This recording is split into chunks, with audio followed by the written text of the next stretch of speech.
Assalamualaikum, Shalom, Salve, Om Swastiastu, Namo Buddhaya, Salam Sejahtera untuk kita semua. Perkenalkan, saya Daniel Advinto Dedi.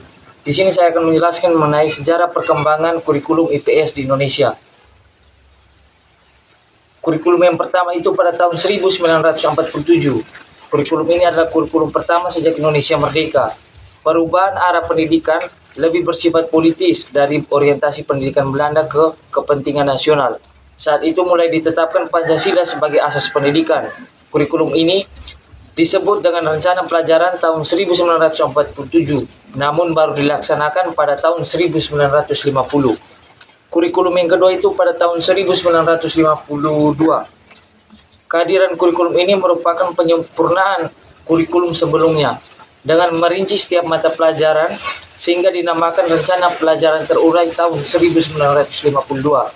Kurikulum ini sudah mengarah pada suatu sistem pendidikan Indonesia seperti setiap pelajaran dihubungkan dengan kehidupan sehari-hari. Silabus mata pelajaran menunjukkan secara jelas bahwa seorang guru hanya mengajar satu mata pelajaran. Lalu yang ketiga itu ada kurikulum tahun 1964. Pemerintah kembali menyempurnakan sistem kurikulum pada tahun 1964. Kurikulum ini bercirikan bahwa pemerintah mempunyai keinginan agar rakyat mendapat pengetahuan akademik untuk pembekalan pada jenjang SD, sehingga pembelajaran dipusatkan pada program Pancawandra, yaitu pengembangan moral, kecerdasan, emosional atau artistik, keterampilan dan jasmani. Lalu kurikulum yang keempat itu pada tahun 1968. Kurikulum pertama pada Orde Baru bersifat politis dan dimaksudkan untuk menggantikan rencana pendidikan 1964 yang dicitrakan sebagai produk Orde Lama. Kurikulum ini bertujuan membentuk manusia Pancasila sejati, kuat dan sehat jasmani.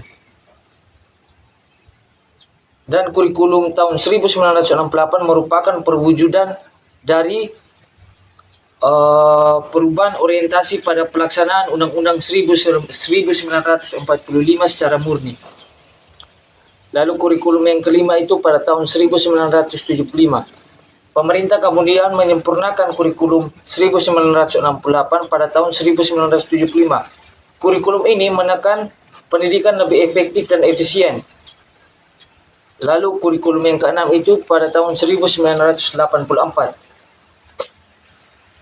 Kurikulum 1984 mengusung pendekatan proses keahlian meski mengutamakan pendekatan proses, tapi faktor tujuan tetap penting. Kurikulum ini juga disebut dengan kurikulum 1975 disempurnakan. Lalu kurikulum yang ketujuh itu pada tahun 1994. Pemerintah memperbarui kurikulum sebagai upaya memadukan kurikulum-kurikulum sebelumnya, terutama kurikulum 1975 dan 1984. Namun, perpaduan antara tujuan dan proses nampaknya belum berhasil. Akibatnya, banyak kritik yang berdatangan yang disebabkan oleh beban siswa dinilai terlalu berat. Lalu, kurikulum yang ke-8 itu pada tahun 2004. Pada tahun 2004 diluncurkan kurikulum berbasis KBK atau kurikulum berbasis kompetensi sebagai pengganti kurikulum tahun 1994. Suatu program pendidikan berbasis kompetensi yang mengandung 3 unsur pokok, yaitu pemilihan kompetensi sesuai spesifikasi, indikator-indikator evaluasi untuk menentukan keberhasilan pencapaian, dan pengembangan pembelajaran. Yang ke-9 itu kurikulum tahun 2006.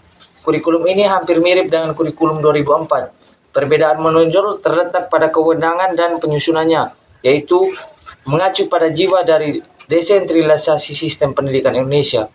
Pada kurikulum 2006, pemerintah pusat menetapkan standar kompetensi dan kompetensi dasar. Guru dituntut mampu mengembangkan sendiri silabus dan penilaian suatu kondisi sekolah dan daerahnya. Lalu yang ke-10 itu ada kurikulum di tahun 2013. Kurikulum ini adalah pengganti kurikulum KTSP. Kurikulum 2013 memiliki 3 aspek penilaian.